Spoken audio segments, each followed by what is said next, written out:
Hello bull trackers दोस्तों, Iran और USA के बीच में एमओयू साइन होने की अभी भी स्ट्रांग पॉसिबिलिटी बनी हुई है। दूसरी तरफ मैक्रो में इंप्रूवमेंट देखने को मिल रहा है, रुपया भी थोड़ा स्ट्रेंथन होता हुआ दिख रहा है, क्रूड में भी गिरावट देखने को मिल रही है, जियोपॉलिटिकल सिचुएशन भी बदल रही है। ऐसे में क्या हम ये उम्मीद लगा सकते हैं कि निफ्टी वापस न्यू हाइस को टच करेगा या फिर दोबारा से मार्केट में हमें सेल ऑफ देखने को मिलेगा? तो क्या हम 26,000 पे जा रहे हैं या हम 22,000 पे जा रहे हैं? हम दोनों तरफ के आर्ग्यूमेंट्स के बारे में बात करेंगे, समझने की कोशिश करेंगे और साथ में मैं आपके साथ अपना व्यू भी शेयर करने वाला हूं।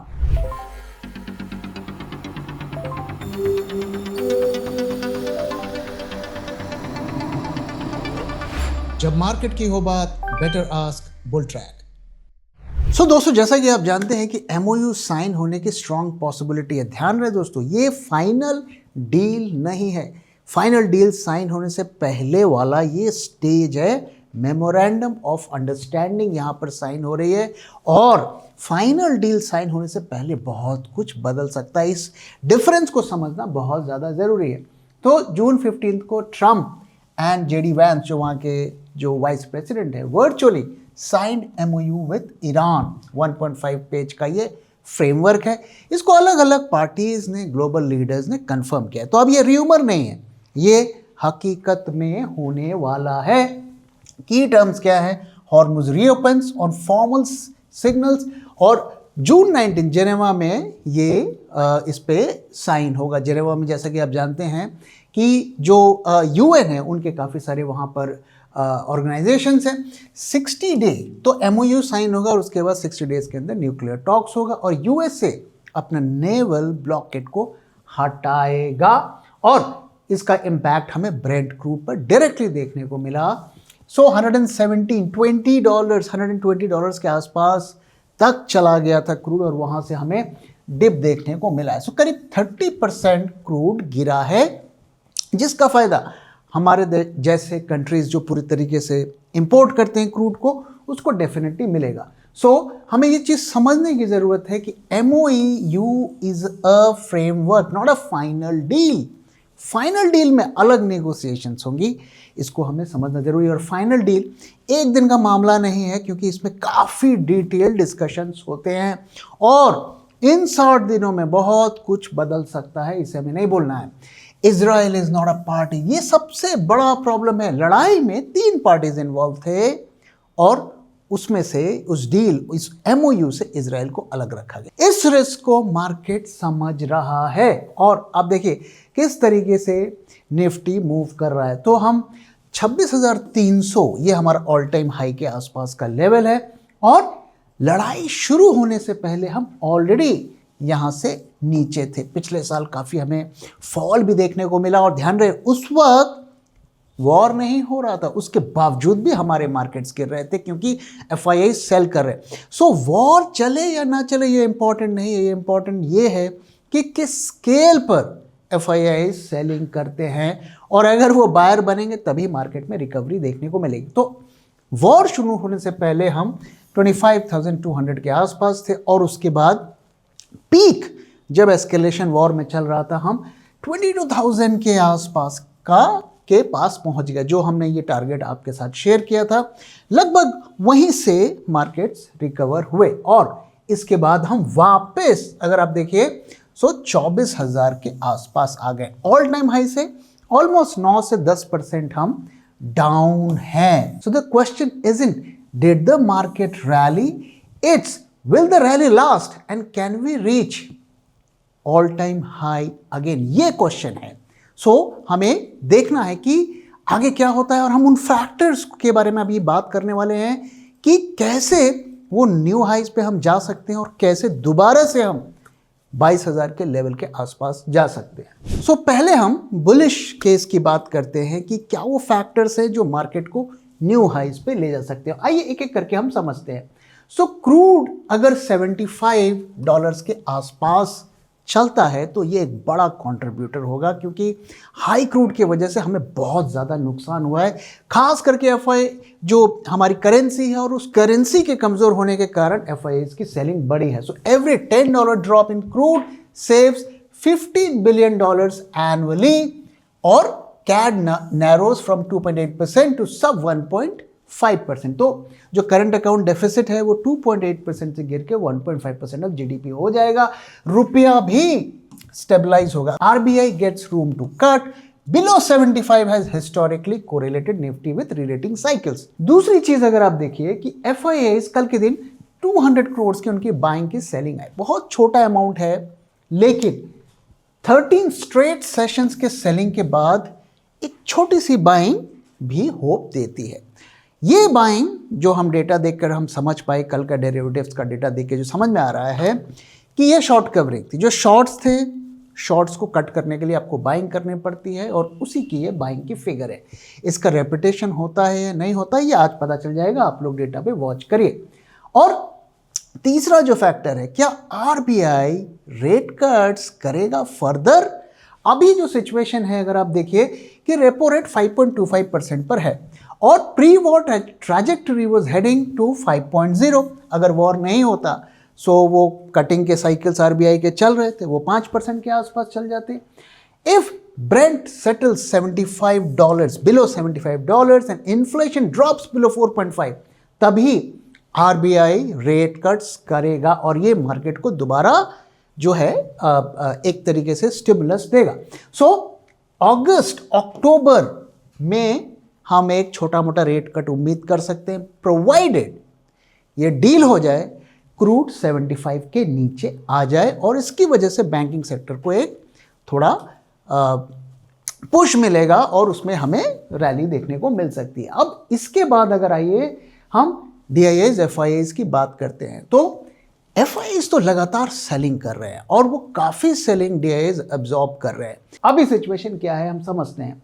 सो मई में 82,600 DIAs ने बाय किया, one of the highest ever, और ये स्ट्रक्चरल एक फैक्टर बन गया है। क्यों? क्योंकि हर महीने 25,000 26,000 के सिप्स आ रहे हैं, और पैसा आ रहा है तो उन्हें लगाना ही है, वो पैसा जाएगा। डेली मार्केट में DIAs का पैसा जा रहा है, तो ये स्ट्रक्चर का पार्ट बन गया है। So monthly SIP inflows 25,000 crore. Indian retail investors has become the markets permanent bid. तो कोई वैल्यूएशन नहीं देखना है, कोई स्टॉक नहीं देखना है, और सिप आ रहा है खरीदो, सिप आ रहा है खरीदो, यही इस वक्त चल रहा है, और इसी ने मार्केट को रोक के रखा हुआ है। सो एक इंपॉर्टेंट डेटा मैं आपके साथ शेयर करता हूं कि DIA और FI का रेशियो 1.38 पहुंच गया है। मतलब DIA ने कितना बाइंग किया, अगर DIA मान लीजिए 100 करोड़ बाय करते हैं, FIs 100 करोड़ सेल करते हैं, सो रेशियो इज 1। जब ये रेशियो ज़्यादा हो जाता है, मतलब DIA ज़्यादा बाइंग कर रहे हैं। ओके, सो यहाँ पर 1.38 है, मतलब 138 करोड़ DIAs ने बाय किया, और 100 करोड़ FIs ने सेलिंग की।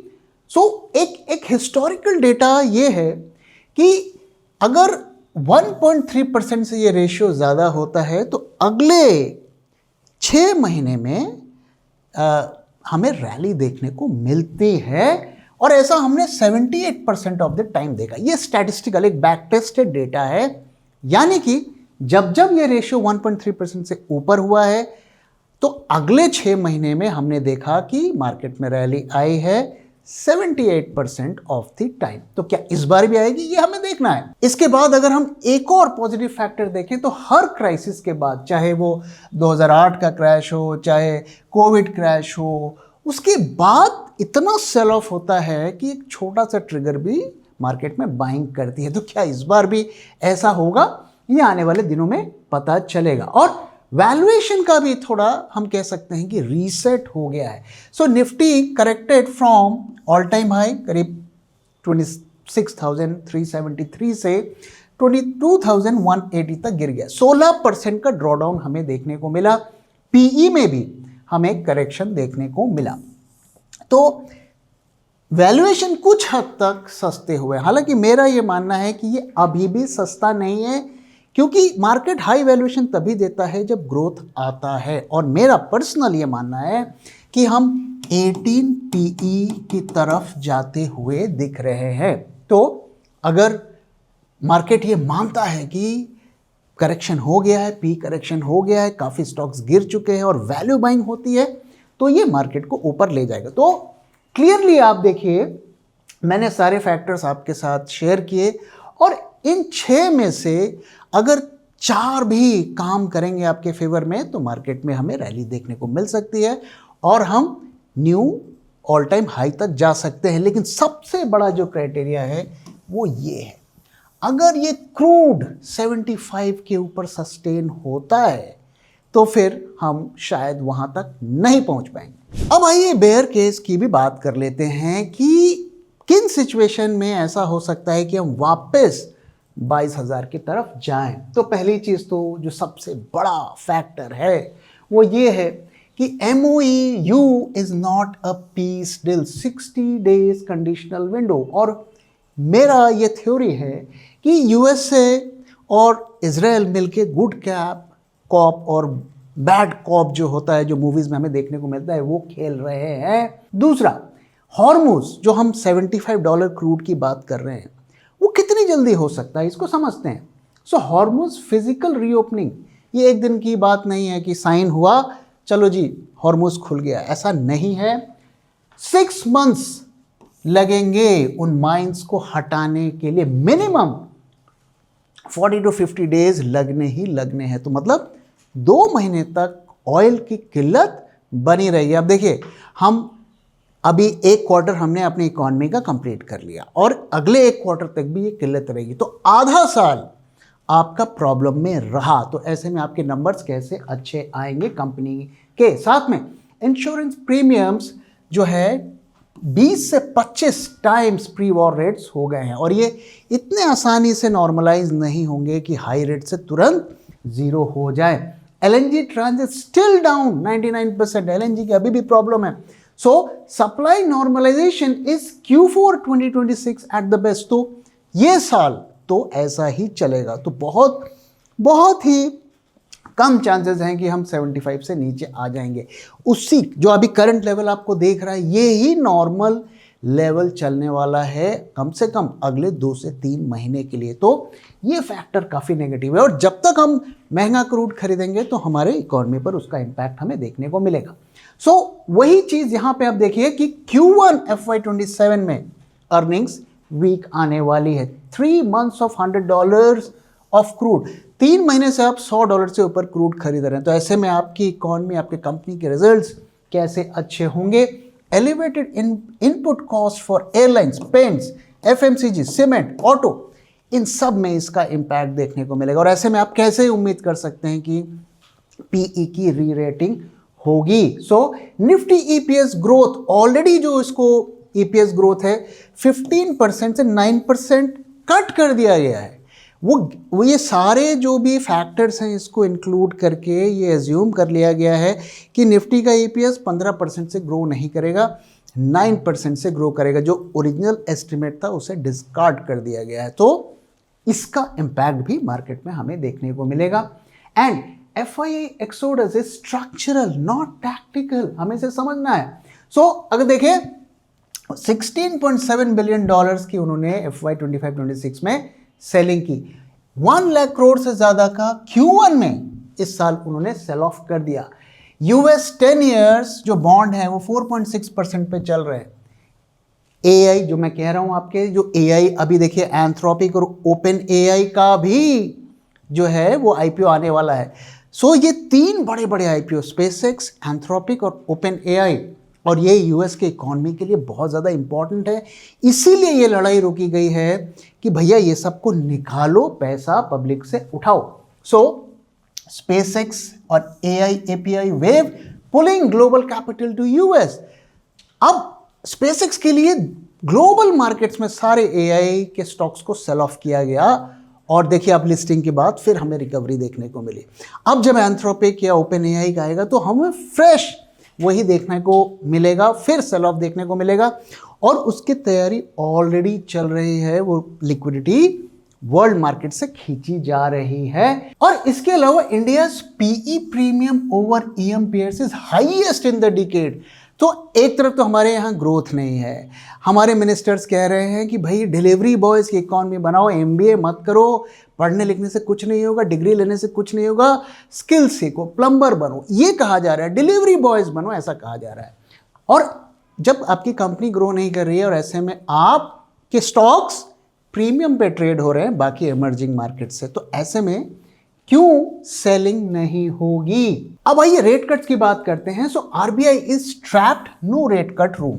सो रेपो रेट्स अगर देखिए तो पिछले 3 कंसेक्यूटिव मीटिंग में कोई उसमें बदलाव नहीं गया। इन्फ्लेशन रिवाइज्ड, ऑलरेडी जो इन्फ्लेशन का डेटा आया है उसमें एस्टिमेट्स बढ़े हुए हैं। Q3, Q4 FY27 inflation projected at 5.9%।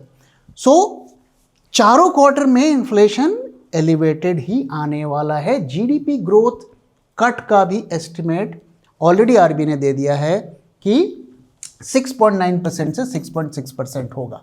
रूपी एट 95, अभी 95 के आसपास चल रहा है, 95 से थोड़ा नीचे चल रहा है। और ऐसे सिचुएशन में RBI can't cut without crude below 75 and rupee stability.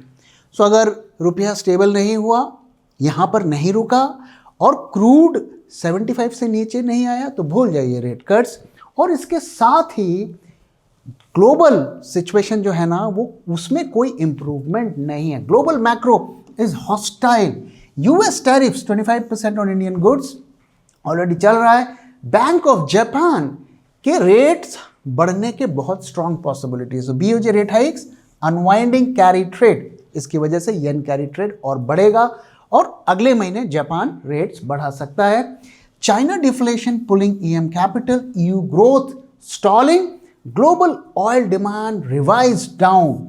Oil की भी डिमांड कम होती हुई जा रही है और कई कंट्रीज में रिसेशन के सिग्नल्स देखने को मिल रहे हैं।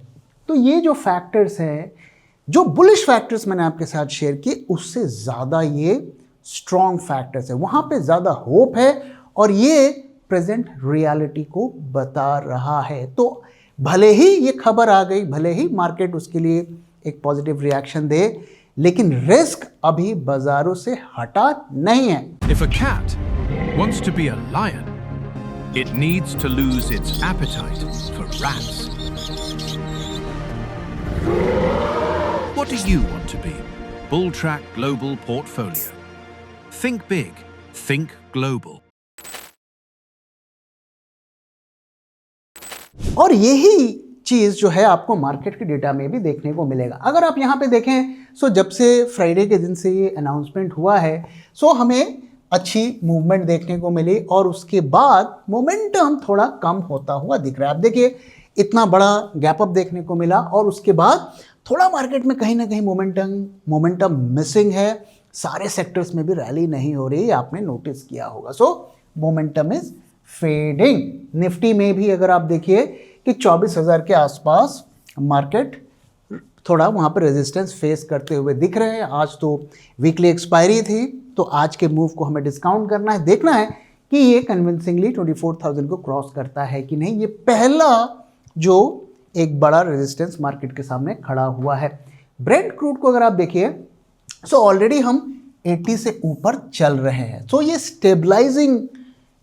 स्टेबलाइज्ड हो गया है, लेकिन क्रैश नहीं हो रहा है। ऐसा नहीं है कि भाई अब सब कुछ हो गया, रोज़ी हो गया, अब चलो हम वापस से 70-75 के आसपास चले जाते हैं। तो फिलहाल के लिए ये भी वेट एंड वॉच मोड में है। एफआईआईज की अगर हम बात करें, सो 200 करोड़ की हमें पहली बाइंग की फिगर देखने को मिली। तो हमें देखना है ये कंटिन्यू होता है या नहीं होता है, और हम देखना चाहेंगे कि कंसिस्टेंट बाइंग हो रही है। हो सकता है आज भी थोड़ी बहुत बाइंग की फिगर आ जाए, और अगर ये सस्टेन होता है, कम से कम एक हफ्ते वो बाइंग करते हैं और साथ में वो डेरिवेटिव्स के डेटा में भी दिखता है कि वहाँ पर भी बुलिश पोजीशंस बन रही हैं, शॉर्ट्स कट हो रहे हैं, तब हम उम्मीद लगा सकते हैं। विक्स को अगर आप देखिए, सो हम अभी भी काफ़ी ज़्यादा हाई लेवल पर है, 13.36 के आसपास है।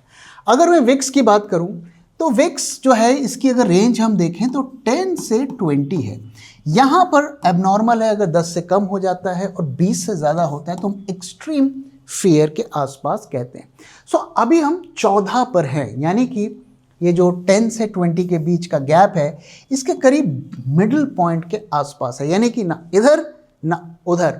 सो अगर ये वापस से 10 के आसपास, 11-12 के आसपास भी पहुंचता है तो हम मानेंगे कि मार्केट जो है उसमें फेयर अब खत्म हो रहा है। अभी मिडिल जोन में है, डिपेंडिंग अपॉन न्यूज़ और क्या होता है वो किसी भी तरफ जा सकता है। तो इसलिए ये एक बहुत ज़्यादा कंफर्टिंग पोजीशन फिलहाल के लिए नहीं देखने को मिल रही है। सो अब इसको लेकर हमारा व्यू क्या है, आइए इसको समझते हैं। तो ये जो रैली हमें देखने को मिल रही है, it's a relief rally, it's not a reversal. क्योंकि जैसा मैंने कहा, पहली चीज़ कि सारे सेक्टर्स में बाइंग नहीं हो रही है। दूसरा, अभी भी एफआईआईज की शॉर्ट्स बड़े लेवल पर नहीं कट रहे। कल भी उन्होंने शॉर्ट्स को बढ़ाया है। तो ये जो पॉजिटिव खबरें हमें देखने को मिल रहे हैं, ये ऑलरेडी मार्केट में अब प्राइस्ड इन हो गया, क्योंकि ये जो अनाउंसमेंट हुआ इससे पहले ही मार्केट्स रिकवर करने शुरू कर दिए थे। और अगर हम न्यू हाइज की बात करें तो उसके कंडीशंस मैंने आपके साथ शेयर किए कि $75 से नीचे क्रूड आना चाहिए। एफआईआईज की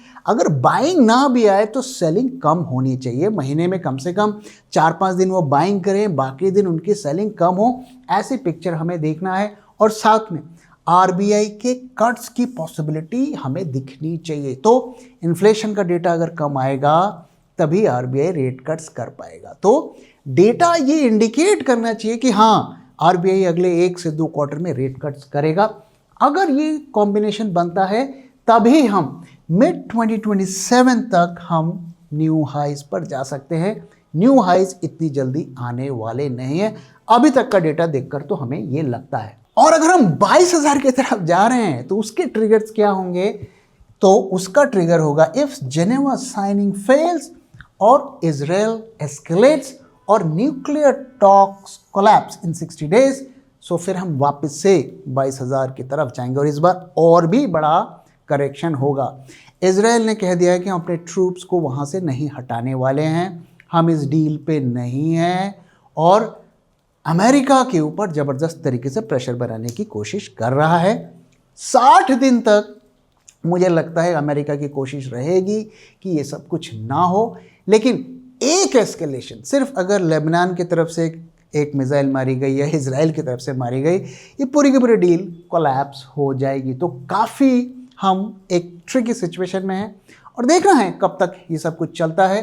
पहला हमारा जो माइलस्टोन है वो है ये एमओयू साइन हो जाए। अभी भी 2 दिन बचे हुए हैं, इन 2 दिनों में बहुत कुछ हो सकता है। होपफुली इस बार काफ़ी हम ऐसे लेवल पर पहुंच गए हैं कि ये डील साइन हो जाएगी, लेकिन देखना है उसके बाद 60 दिनों में क्या होता है। तो आइए दोस्तों, अब डेटा की तरफ चलते हैं और देखते हैं कि ये सब जो डील वील की बात हो रही है क्या मार्केट के डेटा में हमें दिख रहा है।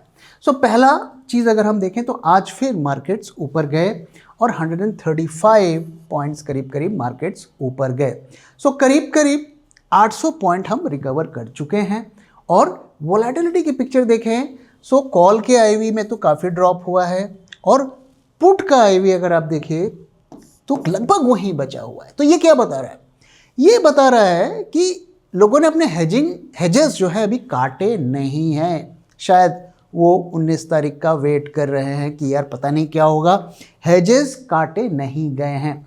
और विक्स में भी लगभग वही सिचुएशन देखने को मिली है, बहुत ज़्यादा ड्रॉप देखने को नहीं मिला है, करीब 1% का देखने को मिला है। पुट कॉल रेशियो में राइज देखने को मिला है। सो ऑप्शंस मार्केट जहाँ पर रिटेल ज़्यादा काम करता है वहाँ पर बुलिशनेस दिख रही है। अब फ्यूचर्स मार्केट में देखिए, 3 दिन से मार्केट ऊपर जा रहा है, करीब 700-800 पॉइंट मार्केट ने गेन कर दिए हैं, कोई पॉजिटिव ओआई ऐड नहीं हुआ है। यानी कि एफआईआईज ने कम से कम लॉन्ग पोजीशंस नहीं बनाए हैं। ये बात अलग है कि शॉर्ट्स कटे हैं, और देखिए बहुत ज़्यादा शॉर्ट्स नहीं कटे। अगर ये फिगर 10,000, 20,000, 25,000 होती तो मैं मानता कि शॉर्ट्स सारे कट गए, लेकिन शॉर्ट्स नहीं कटे हैं। और एक और इंटरेस्टिंग चीज़ आप देखिए, प्रीमियम ये तो ऑलरेडी डिस्काउंट में आता हुआ दिख रहा है। तो ऐसा लग रहा है कि अभी भी रिस्क नहीं ख़त्म हुआ है और एक बार फिर मार्केट में सेल ऑफ आ सकता है। कम से कम फ्यूचर्स मार्केट में हमें ऐसा देखने को मिल रहा है।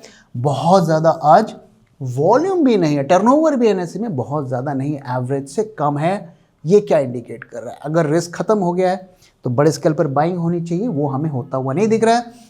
और ये देखिए एडवांस डिक्लाइन जिसकी मैं बात कर रहा था कि सभी सेक्टर्स में बाइंग नहीं हो रही है, कुछ सिलेक्ट स्टॉक्स में ही बाइंग हो रही है, इसीलिए टर्नओवर भी लो है, एडवांस डिक्लाइन रेशियो भी काफ़ी पुअर है।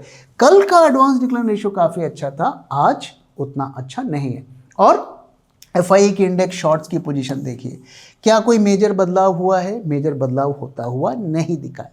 सो अभी भी जो मार्केट का डेटा हमें ये बता रहा है कि कुछ खास सेंटिमेंट्स में बदलाव नहीं हुआ है। जो कुछ भी हो रहा है हल्की फुल्की शॉर्ट कवरिंग होती हुई दिख रही है, इसलिए अगले 2 दिन में बहुत कुछ हो सकता है। और जब तक ये साइन नहीं हो जाता और मार्केट की डेटा में वो पॉजिटिव्स रिफ्लेक्ट नहीं करते, तब तक हमें अपने गार्ड्स, अपने हेजेस नहीं हटाने चाहिए। अब ये चार्ट्स की तरफ चलते हैं, तो चार्ट्स में क्या देखने को मिल रहा है। तो दोस्तों हमने आपके साथ शेयर किया था कि 23,950 इसके ऊपर ही मार्केट्स थोड़ा ऊपर जा सकते हैं। अगर आज मार्केट को देखें तो मार्केट में कुछ खास मोमेंटम देखने को नहीं मिल रहा था। ऑलरेडी अनसर्टेनिटी हट गई है, रुपया भी इम्प्रूव हो रहा है, क्रूड भी गिर रहा है, इसके बावजूद भी आज मार्केट में मोमेंटम मिसिंग था। इनफैक्ट बैंक निफ्टी में तो काफ़ी प्रेशर भी देखने को मिल रहा था और आधे दिन तक तो वो नेगेटिव में भी रहा।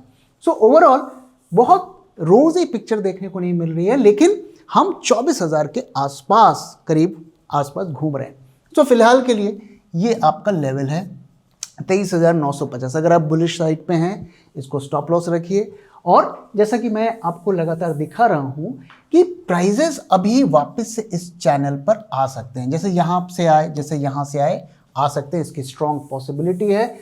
और जब तक मार्केट के डेटा में हमें नहीं दिख रहा है कि एग्रेसिवली शॉर्ट्स कट हो रहे हैं और FIIs की थोड़ी बहुत लॉन्ग्स बनती हुई दिख रही है, कैश मार्केट में बाइंग देखने को मिल रही है, तब तक हम मेजर रिकवरी एक्सपेक्ट नहीं कर सकते। फिलहाल के लिए अभी 19 तारीख तक मार्केट इसी लेवल के आसपास घूमता हुआ हमें दिख रहा है। सो दोस्तों इसी के साथ इस वीडियो को यहाँ पे खत्म कर रहा हूँ। वीडियो कैसा लगा जरूर बताइएगा, अपना फीडबैक भी शेयर करना मत भूलिएगा। Thank you very much for watching and thank you for your time.